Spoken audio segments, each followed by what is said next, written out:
Hello. Today we are diving deep into criticism and how to let it go.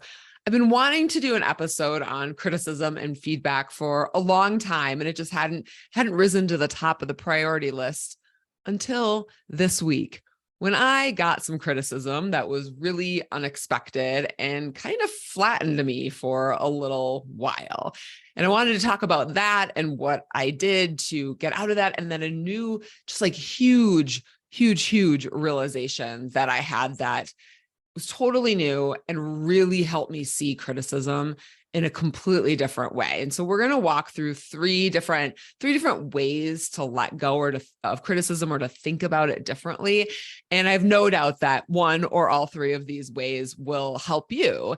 And the reason I've been wanting to do an episode on this for a long time is because I know how much criticism hurts and can bog you down. I mean, there's the after getting criticism, and then it just ruminates in your head and circles around and around. And sometimes that's really direct criticism. Sometimes that's just a look, but then you think about the look and wonder what was going on. Or you have a performance review and, a million amazing things were said about you and one piece of criticism. And of course, that's the one thing that you remember and are waking up in the middle of the night thinking about. And I know this is all really real.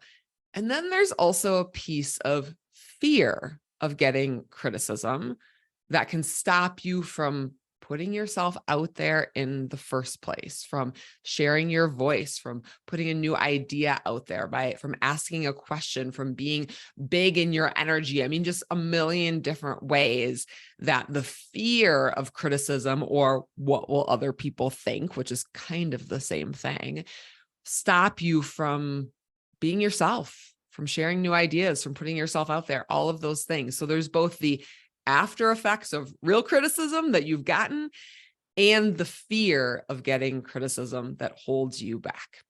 So what we're going to talk about today is going to address both of those and what you can do about it. Because I don't want you to be dragged down by criticism that you've gotten. And I want you to be able to put yourself out there and make a difference. And even if that means potentially getting criticized, because it does happen sometimes. But first, before we get into any of the how-tos and what to do about it, and this huge realization I had that was just so helpful, I need to tell you the story of the criticism I got. So I had logged on to Amazon onto my book page for an Overachiever's Guide to Breaking the Rules. My first book that's out there. It's up on Amazon. You can buy the signed hardcover copy on my website, but then Amazon has the ebook, audiobook, and paperback. And the nice thing about that is the signed hardcover books I can only ship in the US because shipping costs are so crazy, but Amazon's available globally. So I like Amazon. There's a lot of great things about it for authors, actually. And so, I was out there just getting the link to put that link to Amazon in an email or a social media post or something, because I don't go out there all that often. And I was like, oh, wait, I have some new reviews, because, the number of reviews is right at the top of the page. And typically, most of my reviews of my book have been 5 stars. There's 1 or 2 that are 4, but all the rest of them have been 5. They've all been very positive, very lovely and heartwarming and fulfilling to read, all the good things. And then this new review, so I scrolled down to look at the reviews. It was not heartwarming and fulfilling. It was awful. It was a 1-star review, which I've never gotten even a 2 or a 3-star, I don't think, let alone a 1-star. And I'm going to read you the review because this is what it said. Wow, the book is all about her. After 10 pages in, I started skimming, and after 80 pages, I couldn't read anymore. She has no credentials, and most of her advice is summaries of other books, so borrowed advice from other writers. She must have friends in high places because this book is terrible.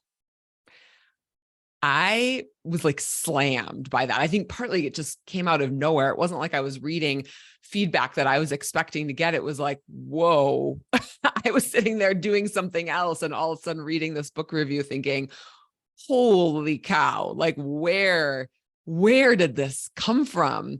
And part of it, even in the moment, I was like, this is almost funny, like how terrible this review is. Like, does she have a personal, or I'm saying she, I have no idea the gender of this individual. Most of my readers are women. This individual, does like she have a personal vendetta against me? Like, this is so bad. It's almost funny. But in my gut, I didn't feel the funniness. In my gut, I was like, oh, this is awful. This is awful. And particularly the beginning of that review. This book is all about her. That hit me in the gut, because that's a fear that I have, a fairly unfounded fear, because no one's ever told me that. Well, except for now someone has. I think that's what like itched that scratch of that fear a little bit. Like, cause I have this fear of being arrogant or making everything about me, or coming across like I know everything and have all the answers and this guru. Like, no, I have a perspective and you have the answers inside of you. And my job is to hopefully create an environment and ask questions where you can see the answers for yourself and guide you through that. That's really my goal. So when someone said, this is all about her, it was like, like a sucker punch, like that knife right to the gut. And at the same time, I could see like, yeah, most books, self-help, memoir type books, they are about the author, hopefully in service of the reader, which is my goal, is to share stories from my experience in service of you. And they are also about me. So there's a truth about that, but it didn't feel good.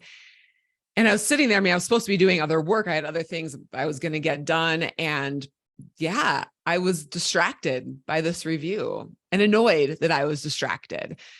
And so in that moment, I went back to two of my old standbys for what to do when I get criticism. Because I'm going to be honest, like it had been a while since I'd gotten any sort of criticism like this. I'm not sure anyone has ever said anything about the book like this, about an overachiever's guide to breaking the rules.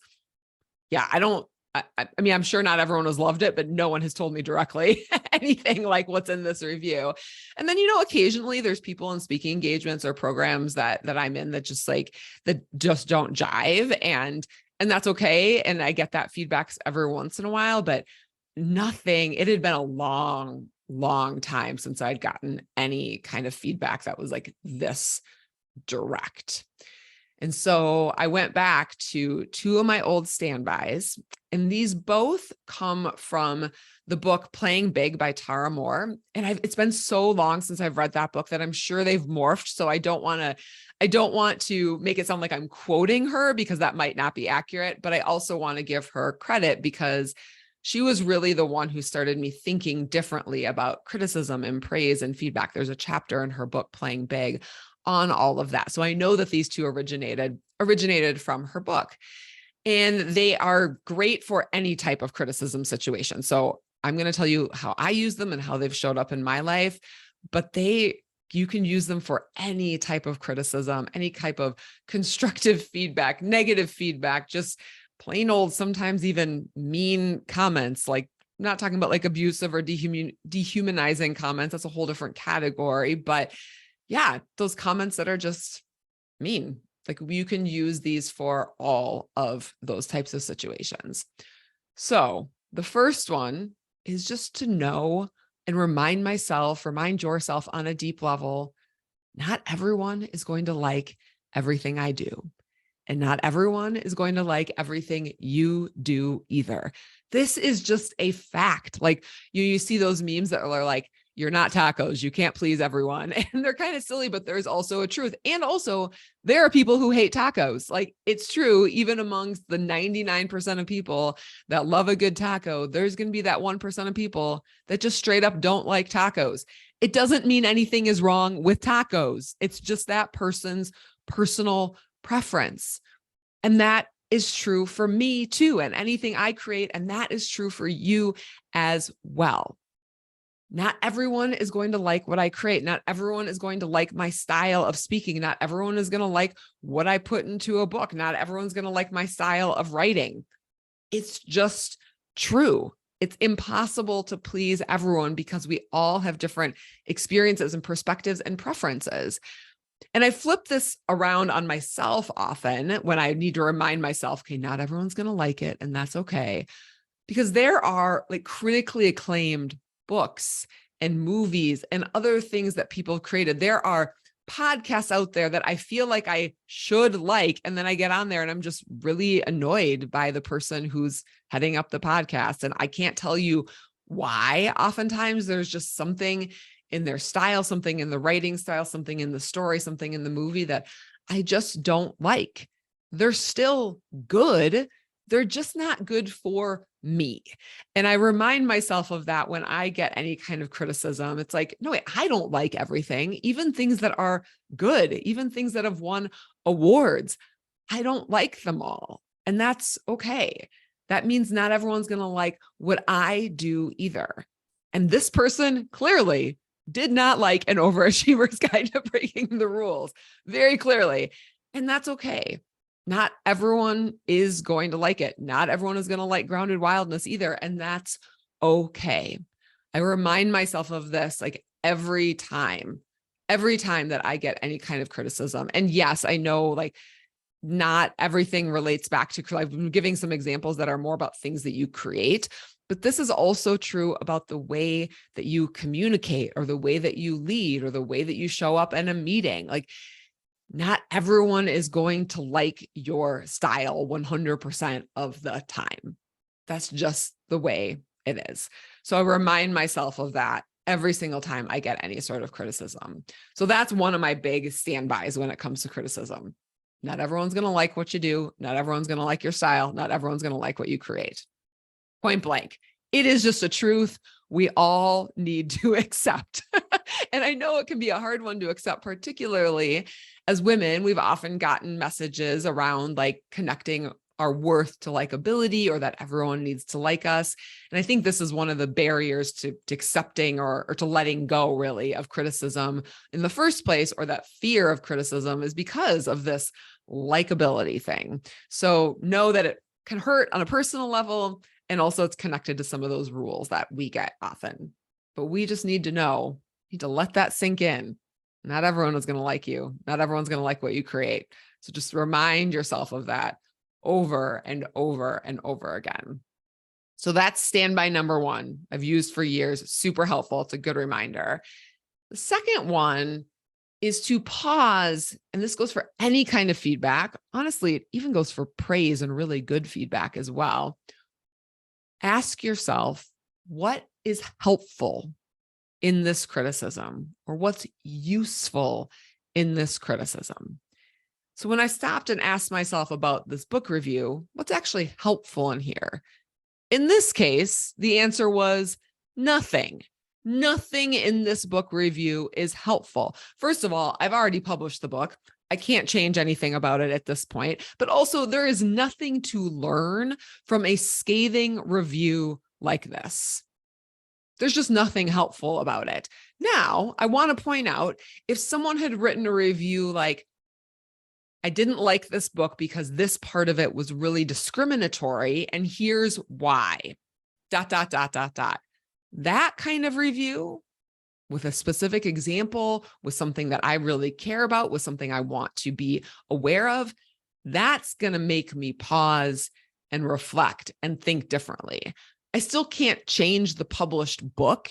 It's out there, but that feedback can help me do something different in the future, the next book or social media posts or anything like that, like to get some feedback where there's helpful things in it that make you pause and say, wait a second, what do I actually want to do differently here? What is the lesson to be learned? That kind of criticism is helpful.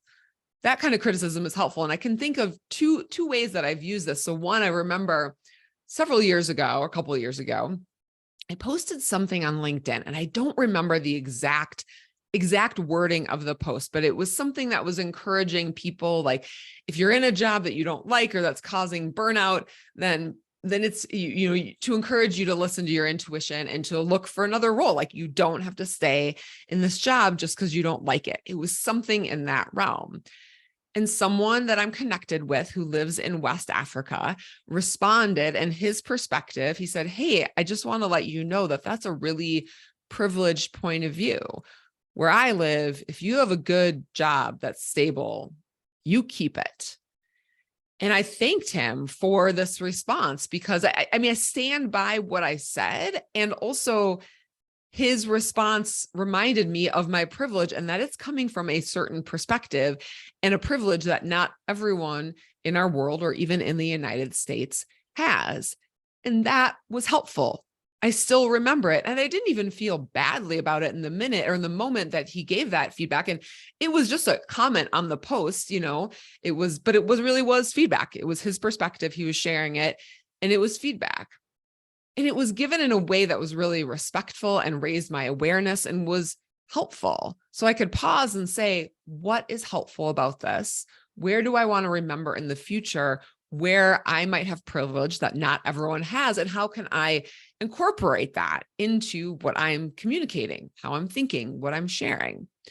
So that's a place where that was really helpful. That kind of criticism was helpful.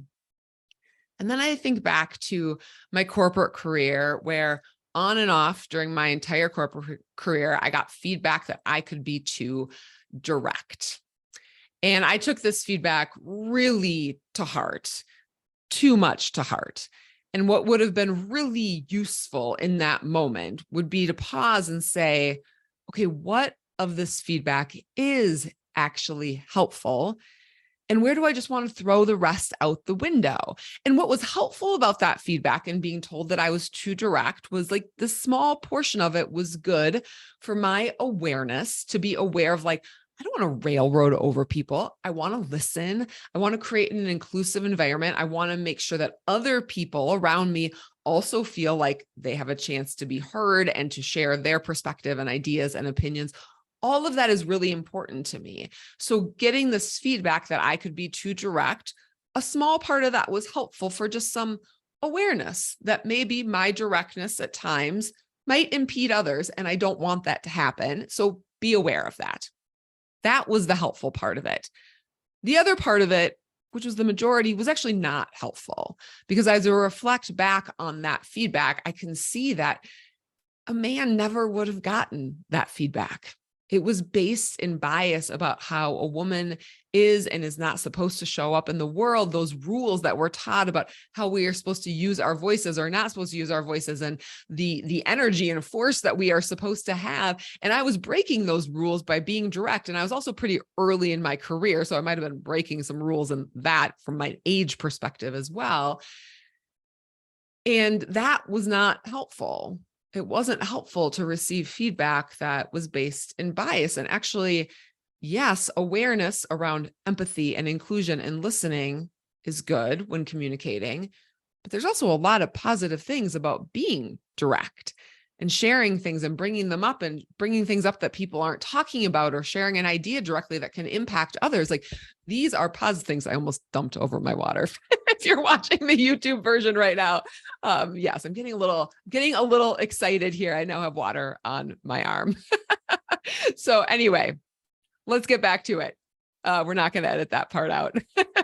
I share this story about feedback in the intro to Discovering Your Authentic Voice and how to use it to lead change because it held me back. That criticism and that fear of getting more criticism held me back for a long time because I didn't recognize the bias and I didn't didn't even know to stop and say, what's helpful in this? What do I want to take on? And what do I want to work to let go of? And I know just saying that you want to let go of it doesn't automatically go out the window, but it really does help. It really helps to sit down and concretely say, what is useful in this feedback? What is helpful? And what do I want to let go of? And then start to move forward from that feedback. So that's my second standby. So helpful and useful, and then gets you the benefits of that criticism without taking all of it on. Because that feedback, any feedback that you're getting is just from that person's perspective. And again, not everyone is going to like your style. There can be really helpful things in criticism, really helpful things that raise your awareness, that cause you to be better, that help you to develop. And that's not all of it. Not all of it is helpful and useful. So it's good to parse it out and decide what you want to take on and what you want to let go. So those are my 2 standbys that I've been using for a long time now. Here's the new thing. The thing that I'd never thought about until I got this terrible, awful book review.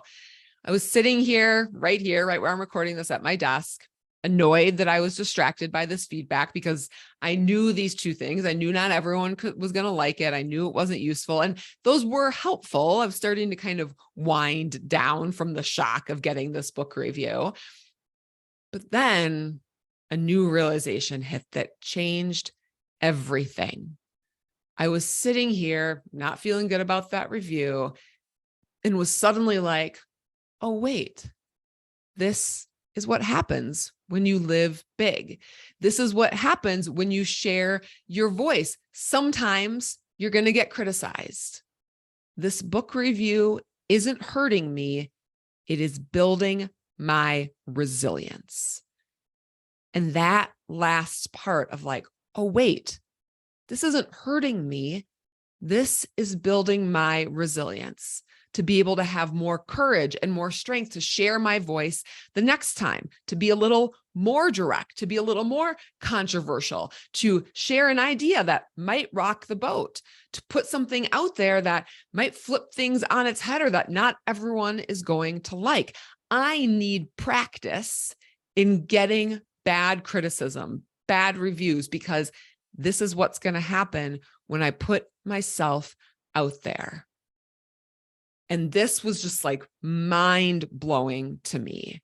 It flipped this whole script around this review from being downtrodden and disempowering to actually being really empowering of like, wait, I get to take this and I get to build my resilience because of this terrible book review. And that is going to make me stronger.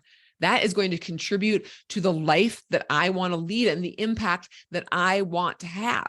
Because I want to be putting myself out there in more and bigger ways, more direct ways. And this is part of the game. This is just part of the deal. When you put yourself out there, when you want to make an impact, some people aren't going to like it. Sometimes you're going to get criticized, and that's okay. And I know not everyone out there listening has written a book and has a review out on Amazon that you're going to read randomly, but this goes for every single type of criticism that you could possibly get. It goes for your communication style and your leadership style, but also like the way that you're just living your life. The way you're living your life, the decisions you're making about your career, whether they're traditional or non-traditional, whether you're raising your family or you're in relationships that are traditional or not traditional, whether you've lived in the same place for a long time surrounded by family and suddenly you decide, or maybe you've been thinking about it for a long time, but you decide to go do something different. It doesn't matter. Any kind of decision that you make, any type of way that you put yourself out there, not everyone's going to like it. Not everyone's going to get it. And there's going to be some criticism. There's going to be some criticism. And so when you put yourself out there, when you live in a grounded and wild way, when you break out of the box that many women have been told to contain themselves within, there's going to be criticism. Because there's going to be some people out there who, one, just don't even get it. Sometimes that's the case. It's not like a criticism. They just don't get it, but it can feel like criticism. And then there's going to be people who are threatened by you getting out of that box. There's going to be people who don't get it. There's going to be people who would prefer you to be more compliant and to get back in the box, to not share your voice so directly, not rock the boat. And they're going to criticize that. And sometimes that criticism is going to be direct, and sometimes it's going to be indirect, like looks, or you're going to get feedback through another person or hear something that someone said about your style. And that happens. when you put yourself out there, when you break the rules of how you are supposed to show up, when you get out of the box, when you live in a grounded and wild way, you are going to get criticism occasionally. And you can let that criticism empower you and build your resilience. And this was just such a mind-blowing thing for me to realize this and to say, especially with that criticism that's not helpful, like when you know you've done the best you can or you're making the right decision for you in your life and your career, when you are proud of how you have shown up and you still get criticized, to remind yourself that this criticism is empowering and it's building your resilience so that you can continue to make a difference, so that you can continue to put yourself out there even when that criticism is there. If it hurts, feel that hurt. I'm not suggesting that we should just shove down any emotions, but also feel the power. Feel the power of your own resilience and your own strength and your own courage of conviction to know that you're doing the right thing. You're putting yourself out there, you're sharing your voice. And if criticism comes along with that, that's okay. In fact, it might actually be a positive sign of you rocking the boat, getting people to think differently and challenging the status quo, because we need some status quos to be challenged in this world, in our lives, personally, collectively, globally, everything. We need some things to be challenged. So when you get some criticism, let it empower you. Let it strengthen your courage. Let it build your resilience to keep speaking up, to keep sharing, to keep putting ideas out there, to keep challenging. It's a whole different way of looking at criticism. So the one thing that does bother me about this review is that it is at the top of Amazon, like on my book page for An Overachiever's Guide to Breaking the Rules. If you go there, it's the most recent review. So it's at the top.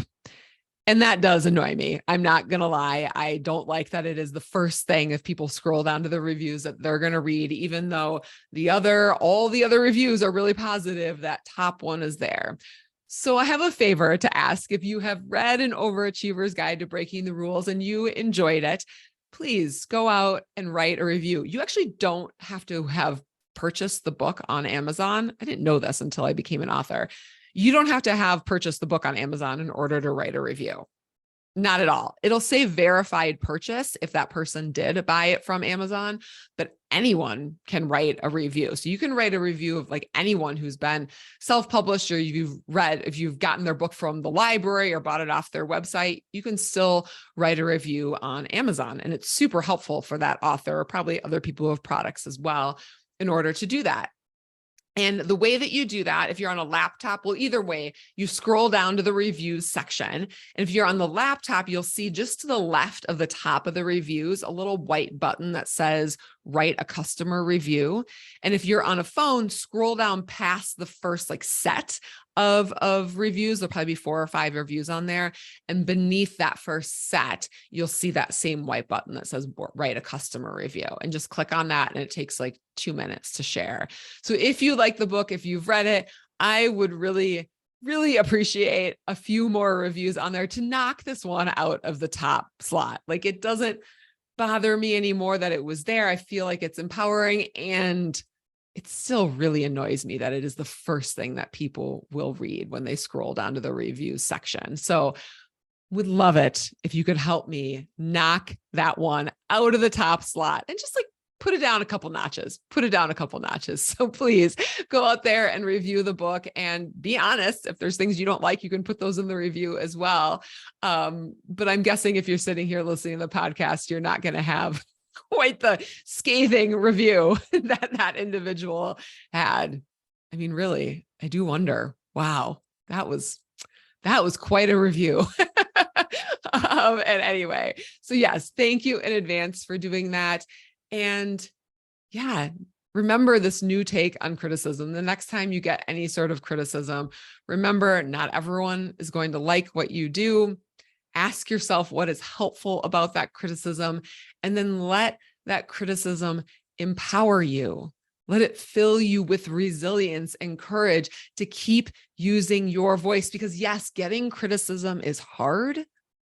It is worse to keep yourself hidden. It is worse to not put yourself out there for fear of getting criticized. It is worse to hold yourself back and not let your idea impact others, to just from a soul and well-being perspective, to not let your fullness out there and to contain yourself. Like, it is worse to contain yourself and hide yourself than it is to get criticism. So let that criticism empower you to live in your grounded wildness, to live as the full human that you are, and to keep challenging. Because remember, we need new ideas. We need people challenging things. We need to create change in our lives, teams, world, everything. And when you get that criticism for something that you're proud of, for putting yourself out there, for sharing that idea, for being true to yourself, that's good criticism. You can learn from it if it's helpful. You can also let it empower you to be more resilient, to remember that criticism is hard, but it is worse to keep yourself hidden and to hold back. So put yourself out there and let the criticism empower you and build your resilience. One final thing here before we say goodbye. If you know of anyone who would benefit from this, who is bogged down by criticism, even if you just think they're bogged down by criticism, because most of us aren't actually talking about it, although sometimes it comes up casually in our conversations, pass this episode along. Pass this episode along to anyone that is hard on themselves or is bogged down by criticism or is letting that fear of criticism hold them back from sharing something or sharing themselves. I would appreciate it. And I think this is one, like, there's some good concrete tips in here that I know would have been really helpful to me 10 or 15 years ago when I first started getting kind of some of this more criticism about being direct. This would have been helpful for me. So pass it along to anyone that you think it would be helpful for them. Thank you and goodbye. Let that criticism empower you and make you resilient and strong. Bye.